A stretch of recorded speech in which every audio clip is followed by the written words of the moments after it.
Bueno, muchas gracias a todos por venir hoy, especialmente gracias a los tres expositores que nos van a contar de sus visiones acerca de la IA. Espero que este sea un hito, nuestra primera noche Senia, espero de muchas noches Senia. ¿Ya? Hay algo que probablemente a todos nos une, es que nos gusta la inteligencia artificial. ¿Ya? Así que bueno, la obligación la responsabilidad de los expositores hoy día es contarnos su visión, ¿cierto? Y la responsabilidad de todos nosotros es que esta noche lo pasemos estupendo. Así que gracias por venir y disfrutemos. Bravo, bravo. Bueno, entonces el orden de las presentaciones va a ser en orden alfabético. Vamos a partir por Carlos, luego Felipe y finalmente Gabriela. Vamos a tener un par de transiciones en la pantalla. Espero que lo disfruten y cada uno de ellos va a exponer un máximo de 15 minutos y luego preguntas de ustedes, preguntas entre ellos y después holgorio y todo lo que quieran. Si quieren más tickets, de los tickets maravillosos que vieron, los va a tener el señor Cristian, que está por ahí. Cristian, está afuera. Bueno, cuando entre es el otro alto que hay en el grupo. Le piden a él. Así que, Carlos, adelante. Bueno, hola. A ver, bueno, siempre hablo de cosas raras, así que hoy día, bueno, qué bueno poderme juntar con gente que le gusta escuchar cosas raras. Bueno, a ver, se supone que tenemos que hablar sobre la posibilidad de que Lambda sea una entidad consciente o algo por el estilo.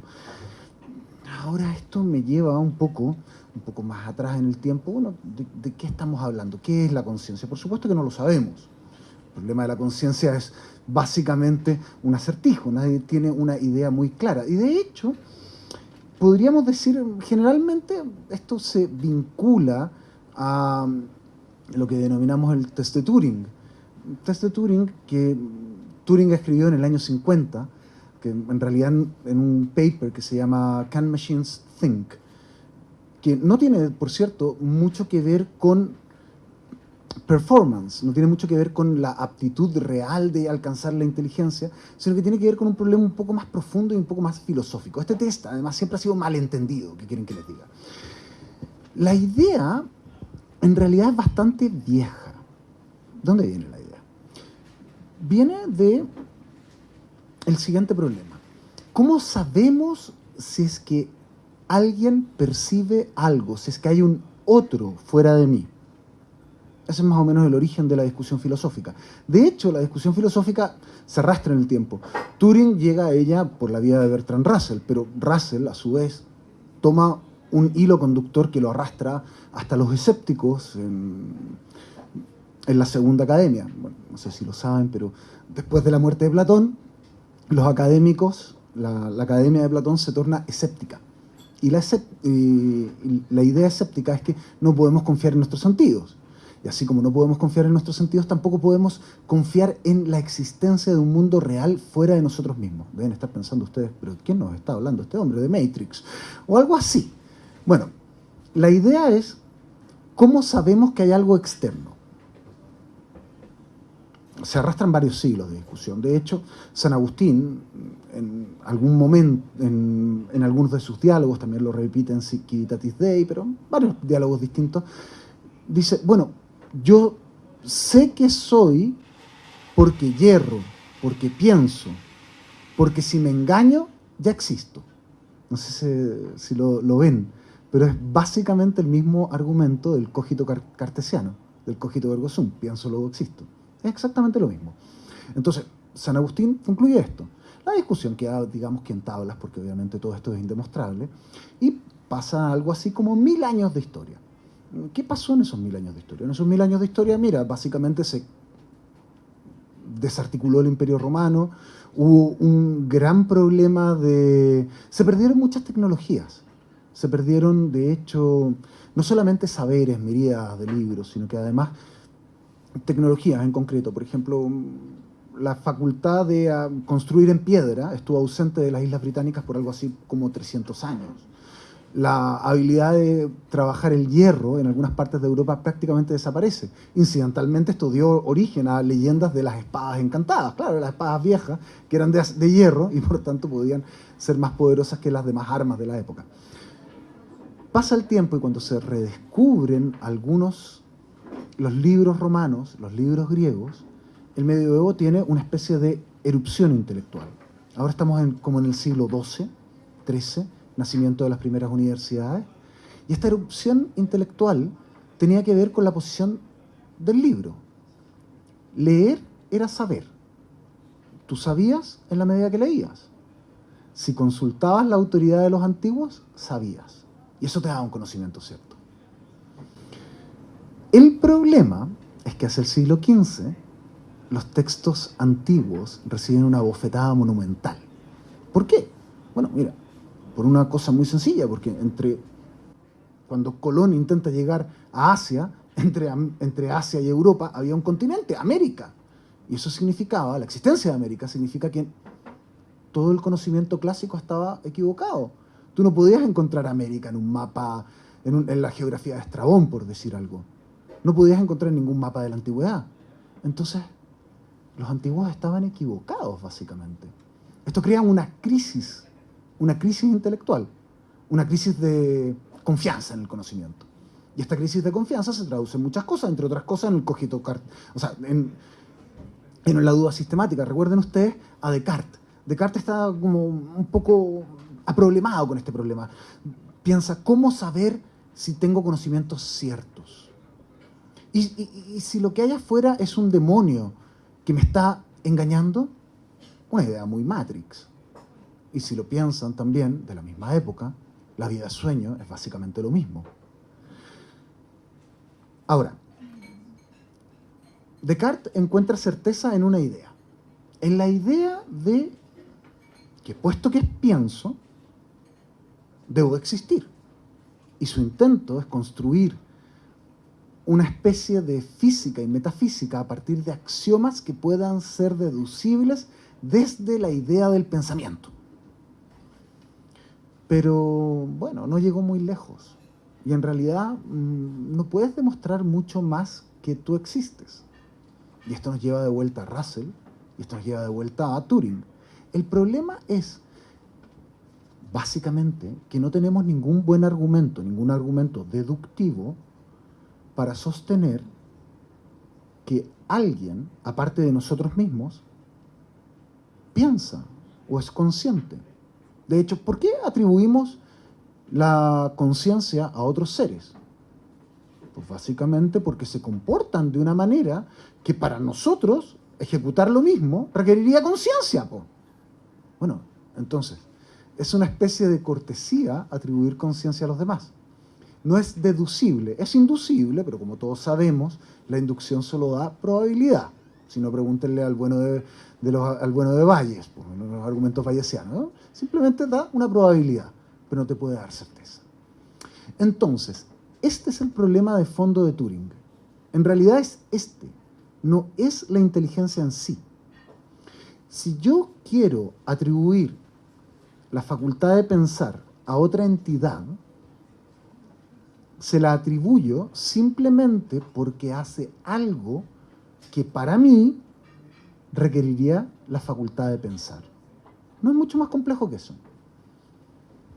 El test de Turing está diseñado en el fondo con los tarjetones propios de la década del 50 y está diseñado para la más comprobable de las habilidades que podía tener una máquina, intentar conversar, pudiese ser transliterado en una especie de test. Pero lo que está intentando demostrar el test es si una entidad no humana puede comportarse de una manera equivalente a un ser humano, entonces debería yo atribuirle la facultad de pensar. Eso es todo el argumento, eso es el fondo del argumento. De si tiene 5 minutos, 10 minutos, 15 minutos, 2 horas, un test de Turing. Entonces eso es una tontera. En realidad es indiferente. Podría haber sido, conversar fue lo más cercano, la facultad más universal que encontró Turing, pero podría haber sido cualquier otra. Ahora, frente al test de Turing, tú podrías encontrar el antitest de Turing. ¿Y cuál es el antitest de Turing?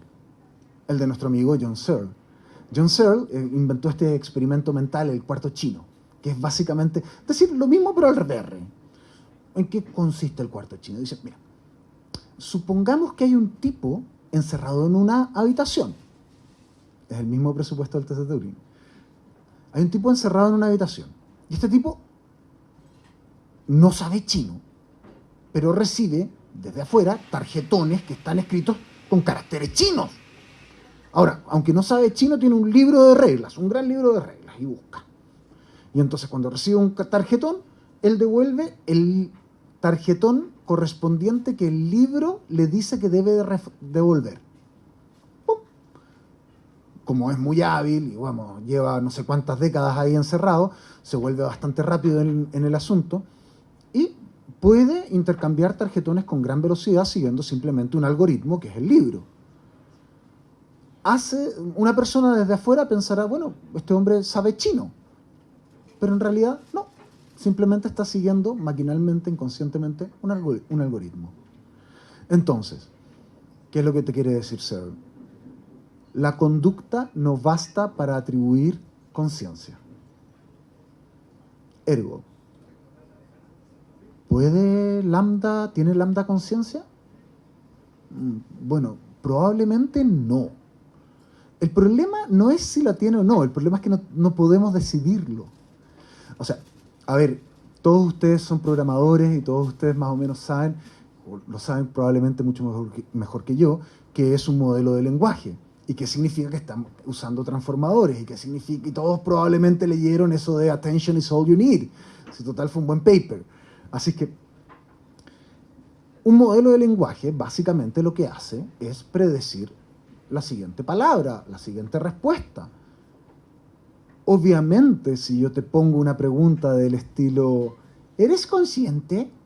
¿Qué va a responder? Un modelo entrenado para poder responder lo más probable. Pues sí, y mira, y te doy un buen argumento, si total me he leído toda la internet para esto.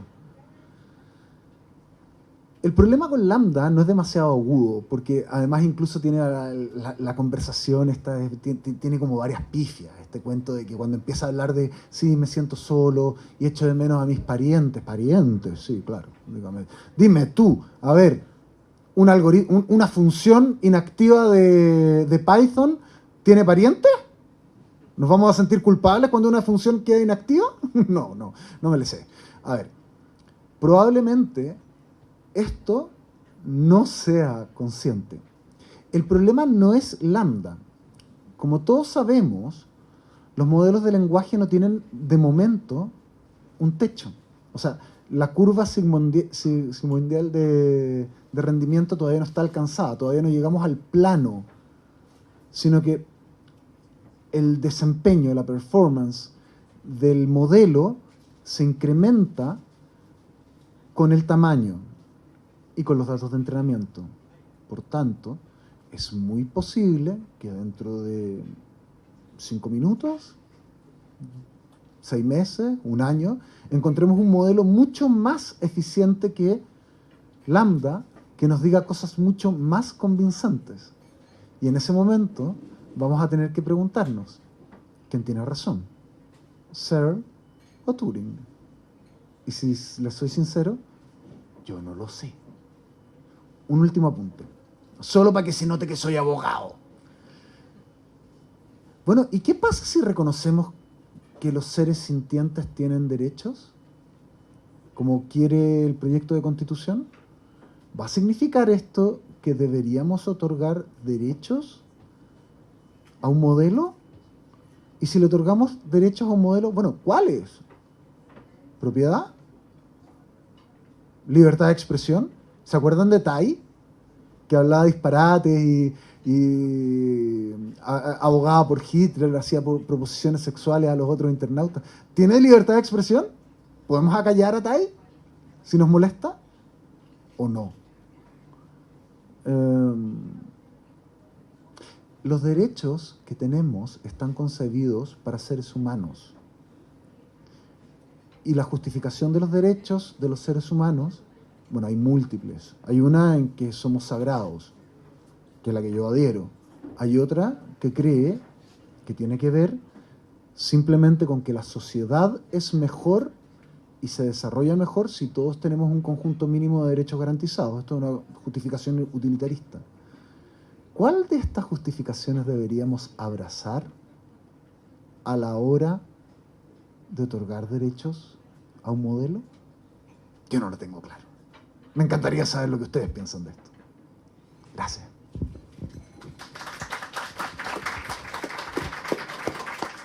Hola a todas y todos, gracias por venir.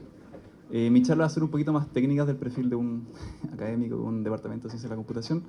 Y lo que les quiero contar un poquito es cómo llegamos a Lambda, contar un poco la historia de cómo los modelos que tratan de modelar el lenguaje y el diálogo principalmente evolucionaron hasta llegar a lo que son hoy en día y por qué hay tanto interés en escuchar algo como Lambda, ¿ya? Entonces la charla se llama Máquinas Dialogantes y parto brevemente con un relato contándoles un poco cómo llegamos hasta ahí, ¿ya? O sea, un poco las grandes inquietudes que han ocurrido siempre en la inteligencia artificial, que el diálogo siempre ha estado presente en la inteligencia artificial. Desde sus inicios, como contaba Carlos, el TC Turing está en sus inicios de la inteligencia artificial como algo que podría determinar si una máquina es realmente inteligente o no, ¿ya? A grandes rasgos es poder determinar si que una máquina sea indistinguible de una persona en una conversación. O sea, que realmente una persona no puede distinguir si está hablando con una máquina o un computador. O sea, en los años 50 Turing planteaba, que es un padre de la computación a nivel teórica, que una máquina que resuelve esto debiese ser considerada inteligente. Seguimos en la década de los 60 y vemos como Joseph Weizenbaum, que es también una persona bien pionera en inteligencia artificial, diseña el modelo ELIZA, que es uno de los primeros agentes conversacionales programados proceduralmente, que era efectivamente un programa de computación que permitía hacer conversaciones con el objetivo de ser un psicoterapeuta, ¿ya? Yo no soy psicólogo, pero sigo una rama que es como el psicoterapeuta rogeriano, que la lógica es que solamente hacer preguntas todo el tiempo. Entonces era muy fácil de programar. Uno básicamente lanzaba una pregunta, me gusta comer pizza, ¿por qué te gusta comer pizza? Entonces eran puras reglas que eran súper fáciles de programar. De hecho, la otra vez pillé en internet un código que uno puede ejecutar de ELIZA y es muy bonito, ¿ya? Y el paper está ahí. Vamos ahora a como los fundamentos un poco teóricos que hablan de modelar computacionalmente el lenguaje escrito principalmente, y vamos a Shannon y Chomsky. ¿Ya? Entonces, los 50, Claude Shannon, que es el padre de la teoría de la información, que trabajaba en Bell Labs, que tenía toda su teoría de las entropías y cómo codificar los mensajes y comprimirlos, hace el primer estudio empírico sobre el inglés escrito y hace el primer intento de un modelo estadístico del lenguaje. O sea, realmente es el primer estudio en que uno trata de modelar cuál es la probabilidad de una oración.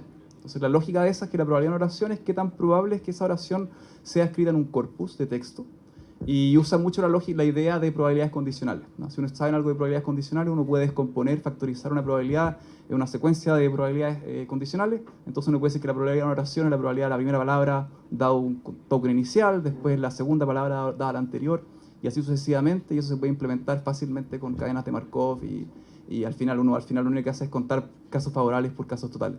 Y esos modelos eran los primeros intentos de modelos estadísticos del lenguaje, los cuales Chomsky en el 57 destruye, ¿no? Chomsky escribe un libro del 57 muy bonito que se llama Syntactic Structures, estructuras sintácticas. De hecho, en ese libro se plantea las gramáticas libres de contexto por primera vez, a los que les gusta la teoría de la computación. Y Chomsky dice que es imposible que un modelo estadístico de esa forma pueda capturar la sintaxis del inglés. Totalmente imposible. Dice que un modelo estadístico jamás va a ser capaz de capturar la sintaxis del lenguaje, ¿no? Que vamos a ver que los modelos actuales son capaces de hacer bastante bien, ¿no?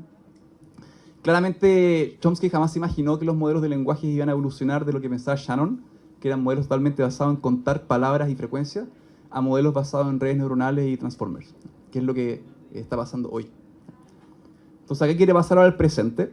Que la gran revolución viene con Deep Learning y Transformers, por lo menos acá.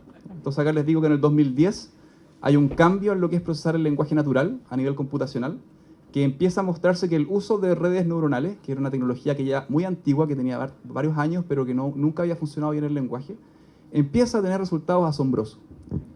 Yo esto lo atribuyo, y todos en verdad, a tres factores: hardware, datos y crowdsourcing, ¿ya? Hardware, principalmente, es poder tener hardware como la GPU y las TPU que están optimizadas para hacer computación en redes neuronales, que eso requiere un alto cómputo en paralelo, y con multiplicación de matrices, que las GPU, la tarjeta gráfica, están muy bien hechas para hacerlo, sin pensarlo, o sea, hechas para hacer procesamiento gráfico, que es rendering, que es pura multiplicación de matrices. Se dieron cuenta que eso podía usarse para entrenar redes neurales bien, y eso realmente es un hito muy importante para que esto escale. Y los datos.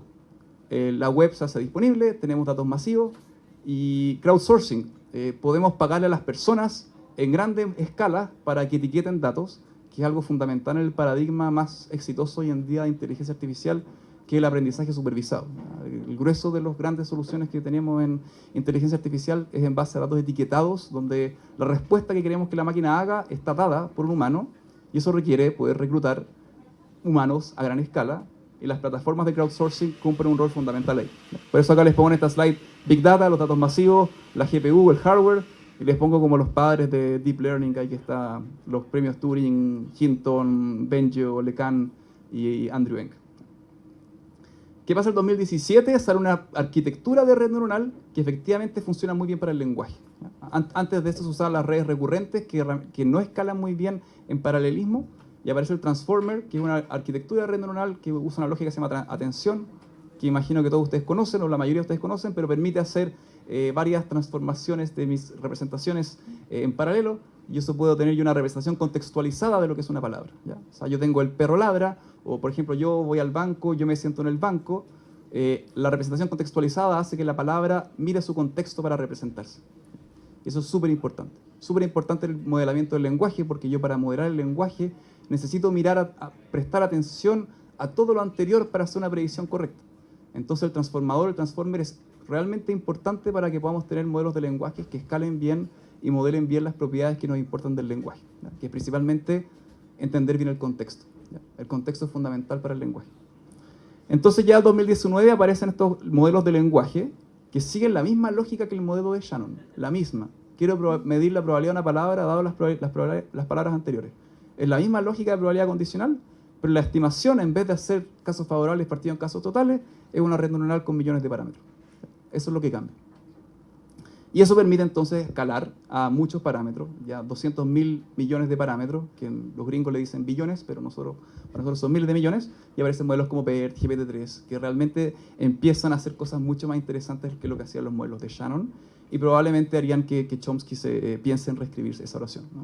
O sea, realmente son oraciones que son gramaticalmente totalmente correctas, semánticamente plausibles, que hacen sentido, etc. Bien, hasta ahí estamos. GPT-3 eran modelos de lenguaje que hacen generar buenas oraciones. ¿Por qué Lambda es tan interesante? ¿Qué diferencia tiene Lambda con GPT-3, por ejemplo, que es el modelo de lenguaje basado en Transformer que salió el 2022, ¿ya? O 2021? Lambda es la misma idea.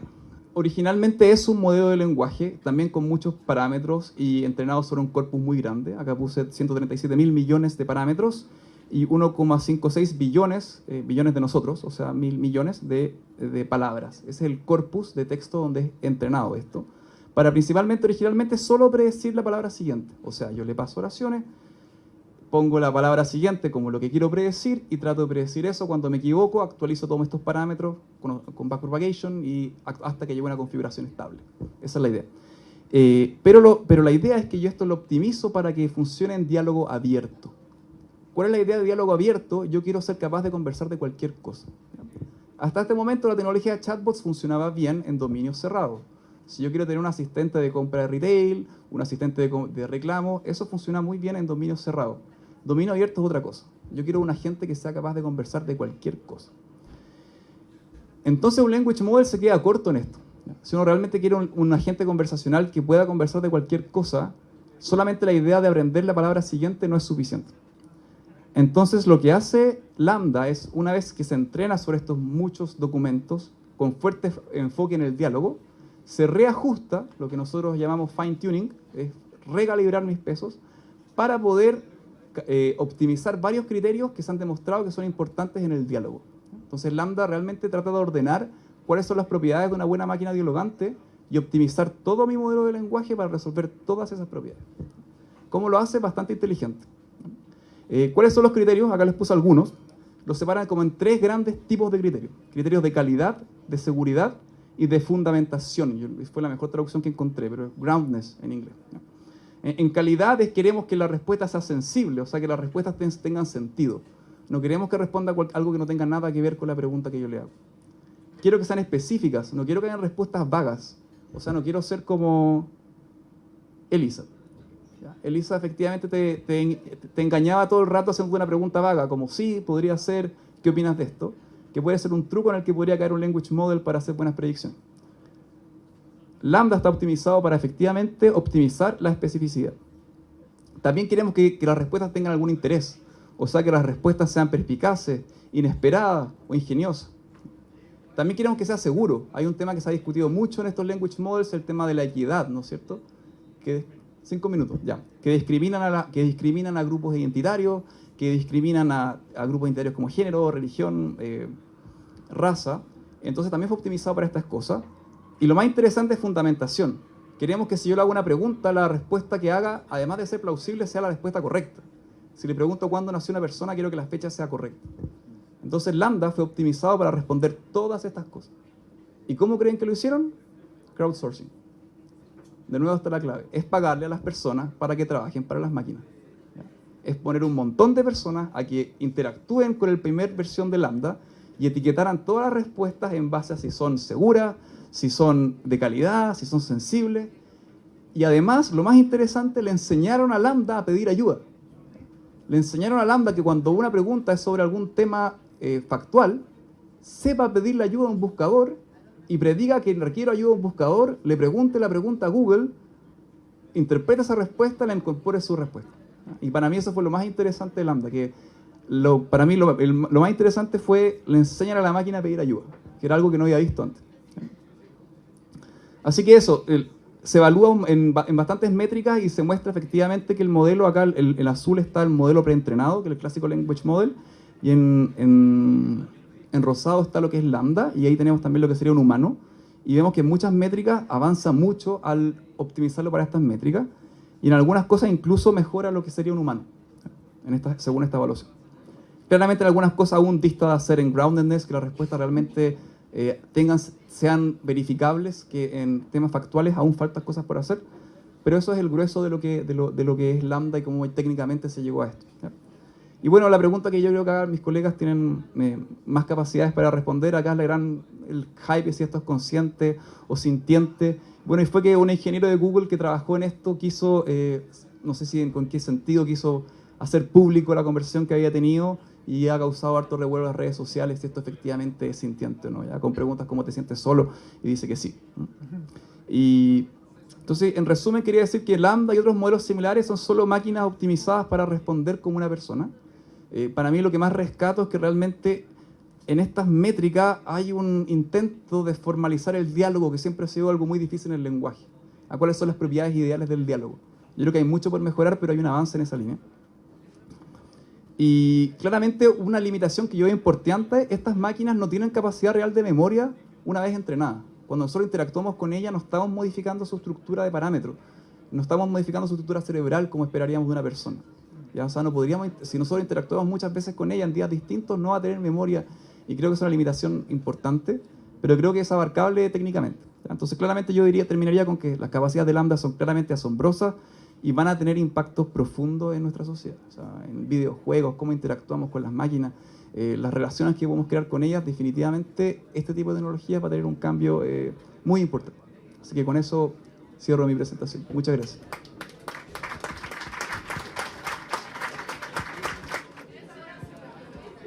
Lamento interrumpir su conversación, pero bueno, mi presentación va más por otro lado y se asocia un poco a lo que comentaba Carlos, pero al mismo tiempo yo les voy a hablar desde otro punto de vista, que es el punto de vista de la ética y la filosofía de la ciencia, para cuestionarnos un poco de esta idea de qué piensa, de si es sintiente, si es una entidad que efectivamente podría llegar a tener un nivel de conciencia.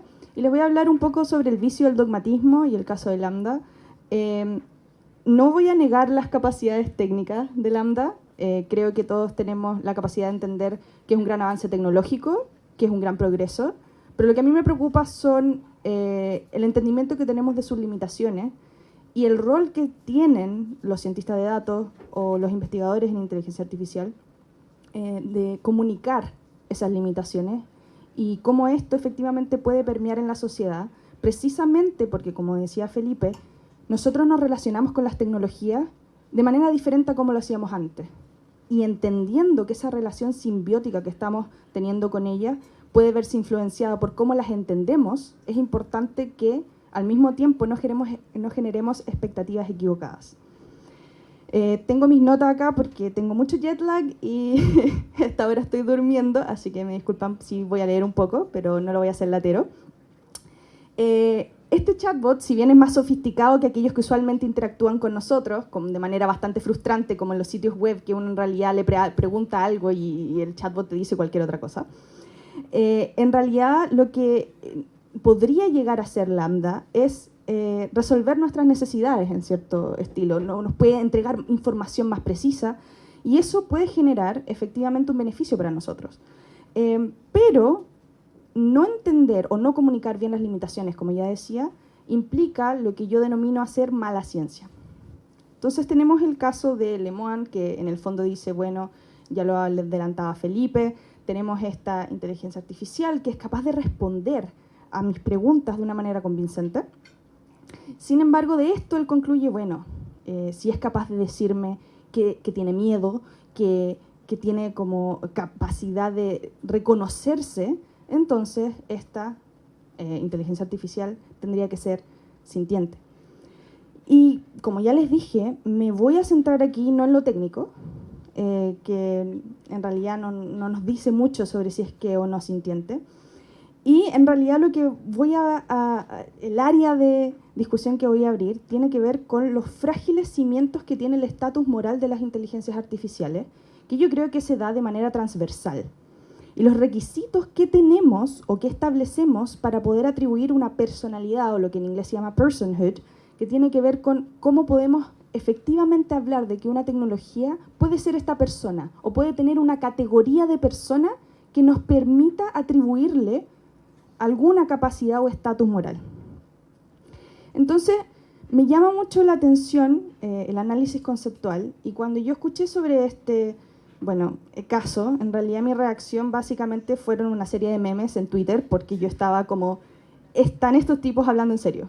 O sea, yo no entendía primero cómo alguien podía tener tanta certeza de declarar algo como es que es sintiente, y además desde qué ejemplificación lo estaba haciendo. Lo estaba haciendo desde el uso del lenguaje, lo estaba haciendo desde una utilización de parámetros, como bien explicaba Felipe, de tomar información, reacomodarla y entregártela.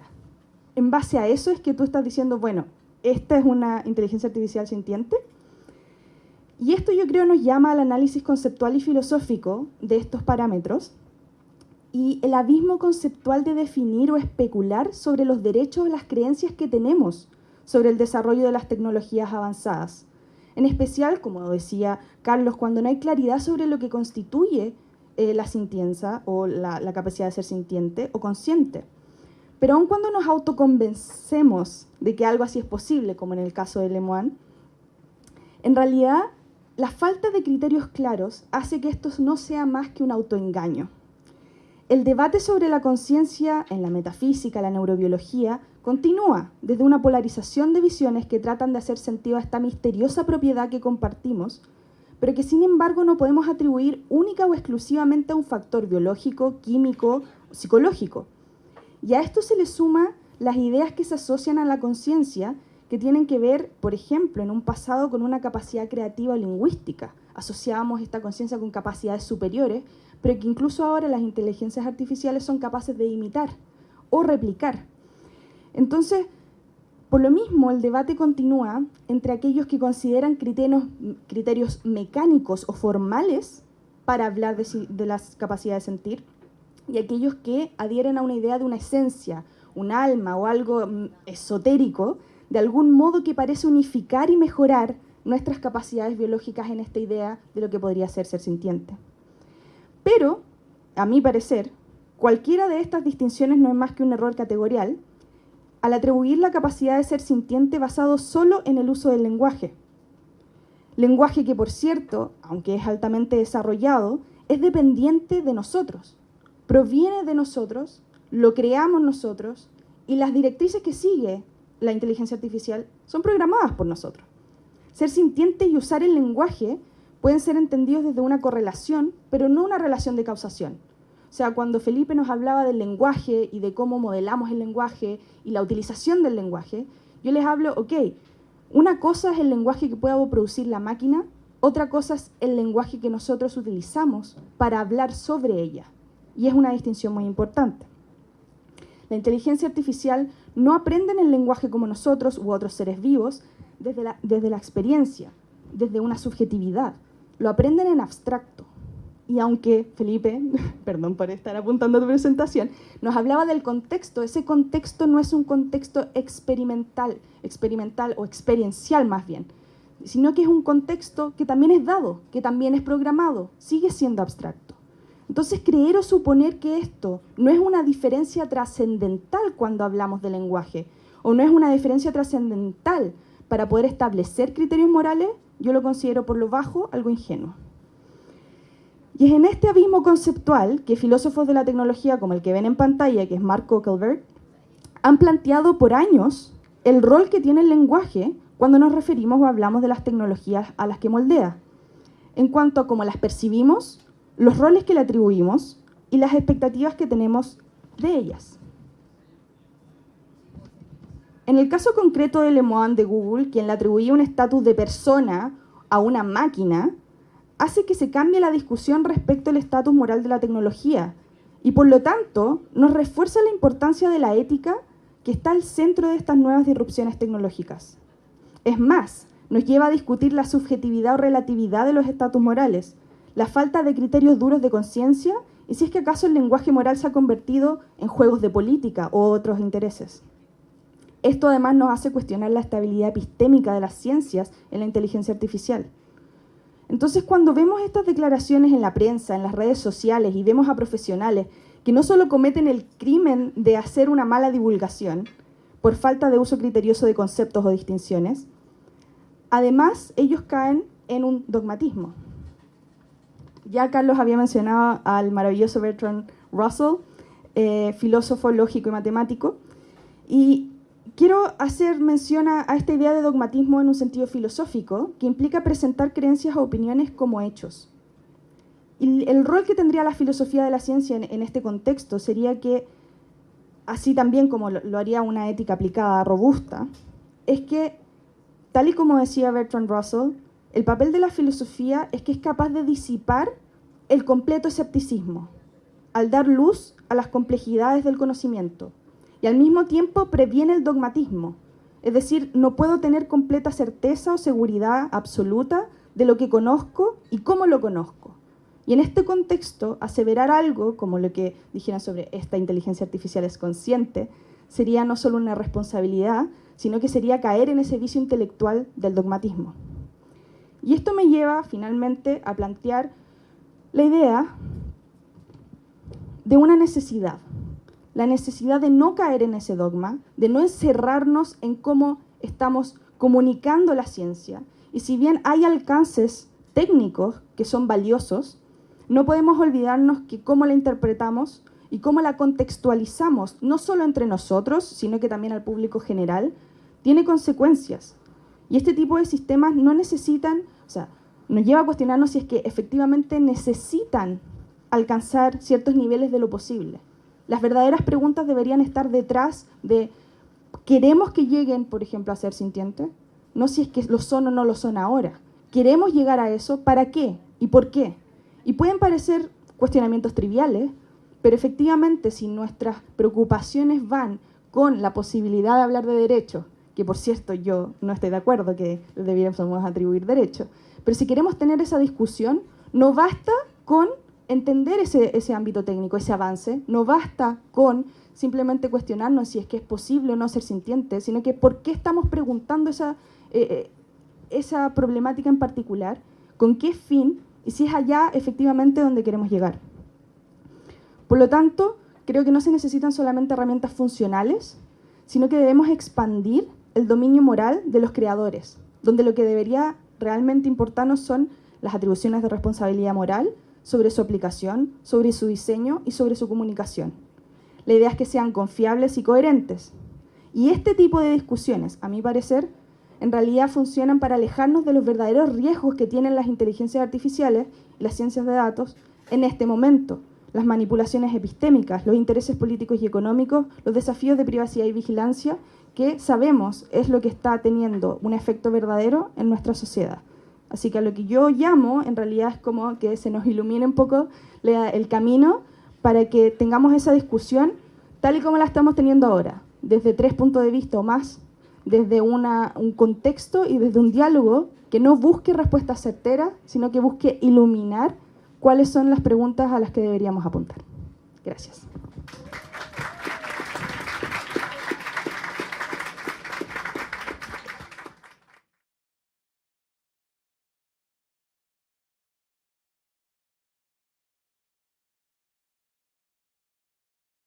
Sí, yo sé poco de neurociencia y cómo funciona la mente humana, pero hace sentido que internamente también tengamos una representación de cuando estamos pensando que respondemos, ¿no? Igual vamos a la evidencia cuando hacemos respuestas y alguna analogía a lo que hace el modelo probabilístico, igual a mí me hace cierto sentido, ¿no? Que comparamos ciertas alternativas de cosas que podríamos decir, pero claramente hay una intención mucho más allá, que es lo más probable, ¿no es cierto? Que está la intención. Y la intención es algo distinto, ¿no? Claramente en un modelo de lenguaje uno lo puede hacer también. Uno cuando controla, quiero que la respuesta sea de más tipo, o sea, respuesta a una pregunta, ahí estoy condicionando. Y yo creo que nosotros sí, de cierta manera, buscamos atajos en nuestra mente y los condicionamos a ciertos contextos y experiencias. Y eso al final uno puede debatir si la probabilidad es la mejor representación o no, ¿no? Pero hasta ahora el lenguaje que mejor tenemos para emular ese tipo de cosas, creo yo. Claro.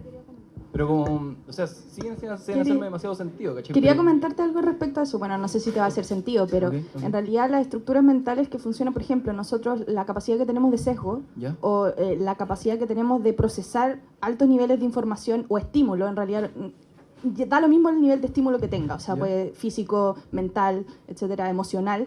Nosotros tenemos automáticamente, por así decirlo, evolutivamente hablando, una serie de sesgos, y esos sesgos de alguna manera lo que hacen es precisamente abstraer y inconscientemente establecer ciertos patrones o dinámicas que nos permiten procesar, y eso se ve también de alguna manera reflejado en nuestro uso y en los modelos de lenguaje que creamos.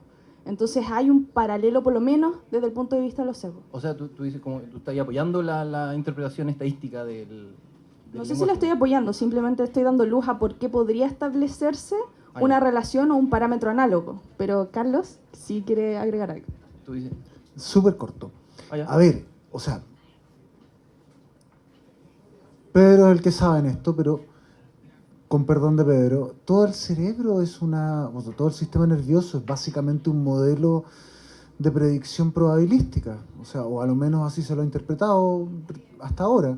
Básicamente lo que hacemos, o sea, o para lo que sirve, es para predecir lo que va a suceder y no morirnos. Es o sea, todos nosotros somos un modelo de predicción. Ahora, Chomsky es muy convincente. Esta idea de su gramática universal y que hay una sintaxis fija para armar todo el cuento, es muy convincente. Pero parece que el lenguaje no funciona a lo Chomsky.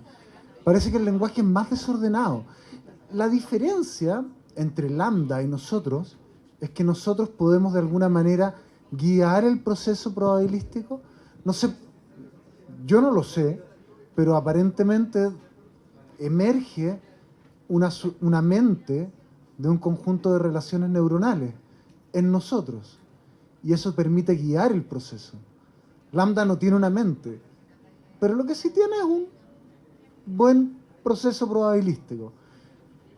De manera que cuando tú le preguntas, te dirá justo lo que quieres escuchar. Sí, creo que es eso lo más interesante que tengo para decir.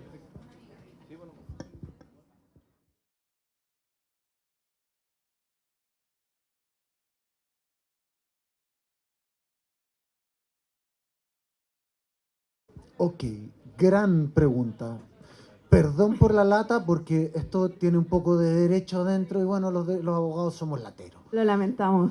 Lo lamentamos. Pero gran pregunta. A ver, primero, hay dos argumentos en el fondo para poder conceder derecho. Lo de la sintiencia está mucho en la literatura, pero en realidad nunca se ha ocupado. O sea, los seres humanos no tuvimos ningún problema en tener esclavos, aunque teníamos muy claro de que los esclavos eran iguales a nosotros. Y para el que crea de que se necesita un desvío moral, una ceguera moral, es que en la antigüedad todos los pensadores, salvo Aristóteles, pero todo el resto de los pensadores decían, la esclavitud es mala, pero la tenemos. Era algo así como la contaminación. Es mala, pero la tenemos. Básicamente, los seres humanos la sintiencia no tendemos a considerarla como el criterio esencial para atribuir derechos. De hecho, tenemos buenos argumentos para pensar que los árboles experimentan el mundo y tienen grados de sintiencia. De hecho, hay un estudio bastante bueno del 2018 en Nature. Y sin embargo, no hay muchas personas que piensen en darle derechos a los árboles. Ahora, ¿por qué concedemos normalmente derechos? Primero por interés, pero por interés nuestro. De hecho, las personas jurídicas, básicamente, son personas jurídicas las sociedades, las corporaciones, las fundaciones, el Estado. Todas estas entidades las creamos porque eran útiles para nosotros. Nos sirven. ¿Para qué? Para limitar la responsabilidad, para poder emprender negocios arriesgados, para un montón de fines. En este sentido, otorgar una gama de derechos a agentes artificiales puede ser útil para nosotros, siempre y cuando conservemos, siempre igual que hacemos con las sociedades, con las fundaciones, con las corporaciones, la idea de que podemos levantar el velo de la personalidad jurídica cuando nos es política, social o económicamente conveniente. Pero eso es un argumento. En este sentido, otorgar derechos de la misma naturaleza de que los tiene, por ejemplo, una persona jurídica hoy en día, no es muy descabellado. Ahora, cuando la cosa se pone un poco más complicada, es cuando pensamos en derechos del estilo de los derechos humanos. Por ejemplo, ¿en qué se traduce no tratar un algoritmo con tratos inhumanos y degradantes? Si no es humano. ¿En qué consiste en que el trato no sea inhumano? ¿Puedo insultar a un algoritmo? Nosotros además somos seres empáticos. Tendemos a proyectar nuestra posición subjetiva a otros seres. Por ello, en muchos casos, protegemos entidades muy distintas a nosotros. ¿Será el caso con las inteligencias artificiales? ¿Debemos garantizarles libertad de expresión, por ejemplo, a un modelo de lenguaje? No lo sé, no lo tengo claro. Yo creo que de momento, salvo que pudiésemos demostrar que tuviesen la facultad de experimentar sufrimiento, no sé lo que pueda significar en esto, ni sé por qué podríamos querer programar algo para que sufriera, sería algo un poco cruel, pero salvo que pudiésemos demostrar esto, no veo más argumentos que nuestra propia conveniencia para otorgarles derechos. Pero en fin, bueno, me podrían tirar varias piedras por ahí. Gracias.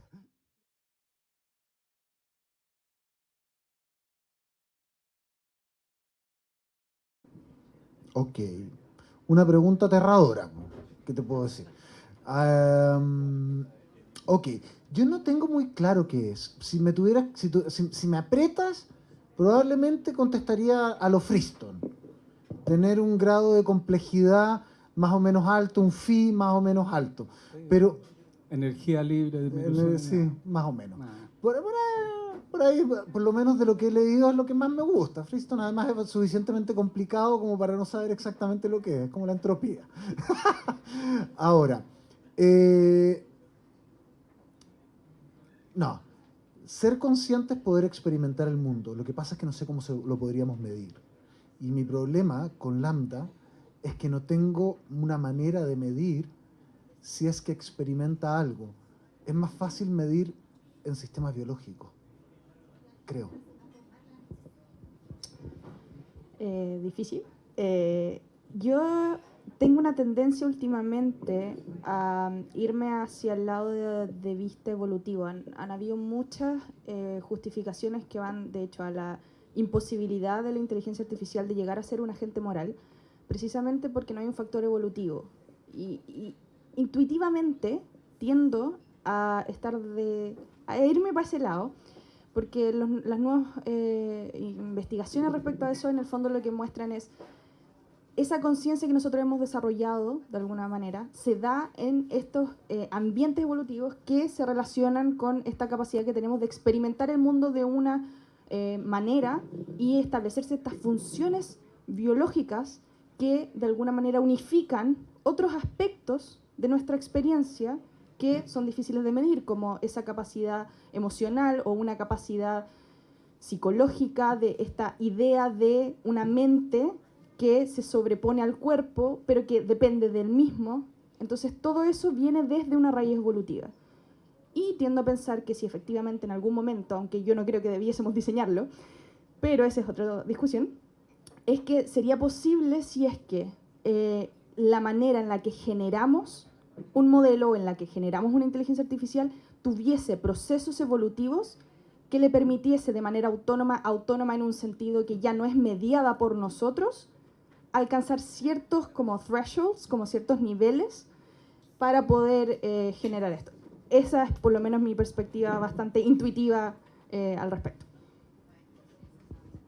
Me pusieron a prueba acá, yo no soy experto en el tema, pero para mí desde un punto de vista computacional me imagino una capacidad de una máquina de poder autoejecutarse, ¿no? De salir un poco del entorno en el cual fue diseñado y tomar ciertas decisiones un poco más allá. De una máquina que pueda tener una rutina paralela donde se autorrevise, por ejemplo, ¿no?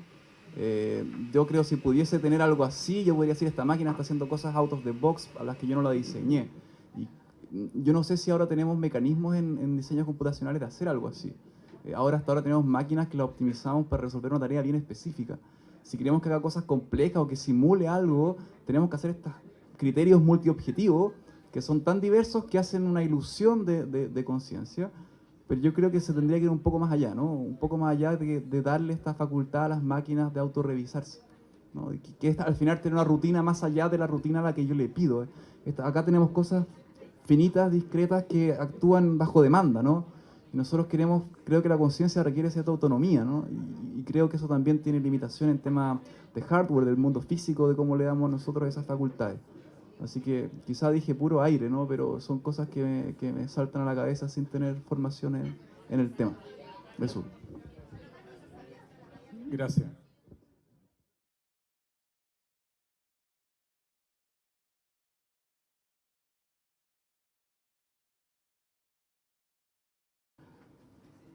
Es una excelente pregunta.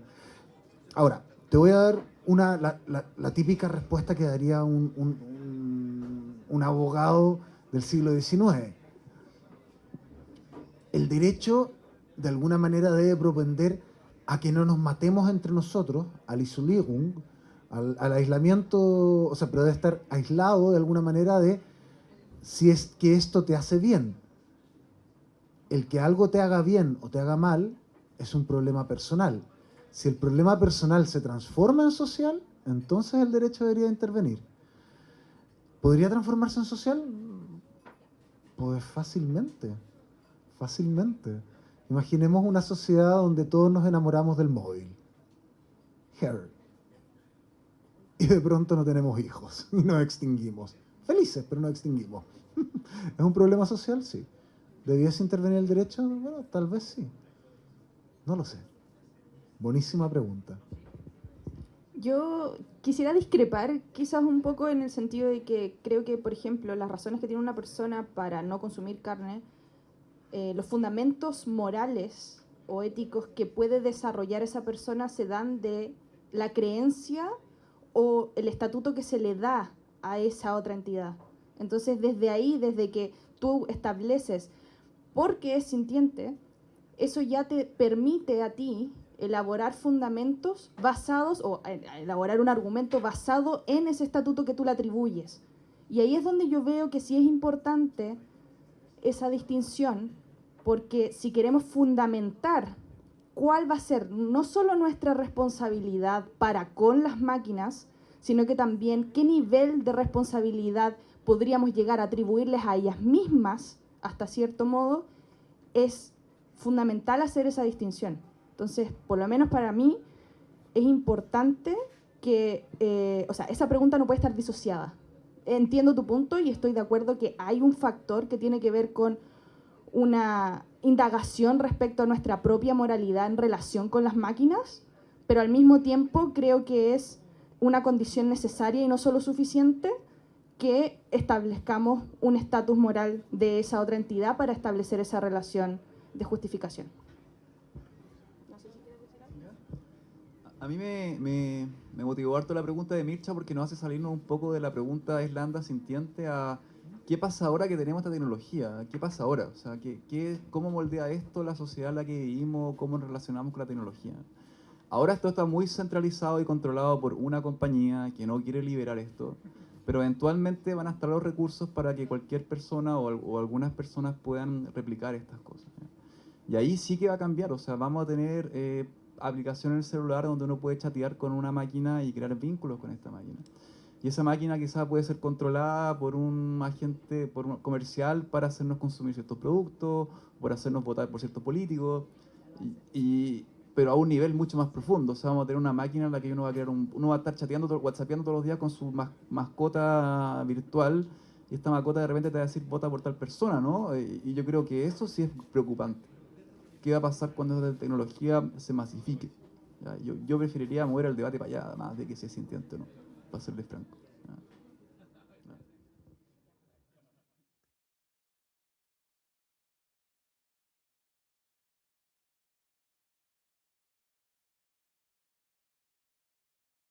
Súper buena tu pregunta. Yo creo que, bueno, yo soy partidaria de la idea de que utilizar la conciencia como criterio para la moralidad no es absurdo. O sea, yo soy partidaria de que hablar de que la agencia de una inteligencia artificial puede estar supeditada a la existencia de conciencia es una pérdida de tiempo. Precisamente por lo que tú planteabas y lo que hemos estado conversando. El factor que yo creo que es relevante, y lo habíamos estado conversando con Carlos también, tiene que ver con precisamente la regulación de las responsabilidades. Yo creo que hasta cierto punto es fascinante esta idea de los riesgos existenciales, de la posibilidad de la conciencia y de todas estas utopías y distopias y todas estas cosas, pero en la práctica lo que a uno le interesa es cómo establecer criterios de evaluación que vayan más allá de lo técnico, que vayan más allá de lo legal y que puedan permitirnos establecer dinámicas de regulación a un nivel de responsabilidad moral. Entonces, a mí, por ejemplo, me preocupa mucho que cómo estamos definiendo ciertos conceptos que tienen atribución moral, por ejemplo, fairness o justicia, que tiene una ambivalencia, que tiene una connotación moral, que tiene una connotación técnica. Yo pondría mis esfuerzos en hacer un trabajo conceptual duro que nos permitiera tener una claridad mayor respecto a aquello sobre lo que sí podemos tener certezas. Certezas que, de cierto modo, se dan precisamente por un comportamiento, por una práctica. ¿Qué es lo que hace? ¿Cuál es la consecuencia? ¿Cuál es el impacto que tiene un algoritmo? ¿Cuál es el impacto que tiene una inteligencia artificial? De tal manera que podemos establecer una relación causal entre aquello que es responsabilidad propia de la autonomía de la máquina, qué es responsabilidad de aquel que controla la máquina y cuáles son las responsabilidades externas o alternativas de otras instituciones, corporaciones, estados que están en relación a los criterios que permiten diseñar e implementarlas. Yo creo que, por lo menos desde mi perspectiva, ahí es donde deberían estar los esfuerzos. Bueno, ¿qué te puedo decir? Muy interesante. Es que claro, el problema filosófico es terriblemente interesante. Al final, bueno, hay la creencia de que, o sea, al final perfectamente podría ser de que nadie fuese consciente salvo uno mismo. Ahora, eso haría ir a dar una conferencia, un acto un poco inútil. En la práctica, es como una anécdota de Russell, que se encuentra con una señora que le dice, oh, ¿es usted un solimnista? Qué bueno, es tan difícil conocer a otro solimnista. Claro. Ahora, la pregunta es, ¿qué hacer? Bueno, es una apuesta en el fondo. En último término, es una apuesta. Se reduce a por qué vamos a apostar. Y a un juego de probabilidades. Yo, honestamente, fuera de atribuir responsabilidades, en el momento de que se empieza a generar agencias que no necesitan para nada conciencia para poder generar responsabilidad respecto a la agencia, pero fuera de atribuir responsabilidades, no tengo una visión clara sobre el problema. ¿Por qué? Porque creo que nadie puede tener una visión clara sobre si algún día generamos conciencia o no, y si es que debiésemos hacer algo al respecto. A lo mejor no lo sé. Gran pregunta en todo caso.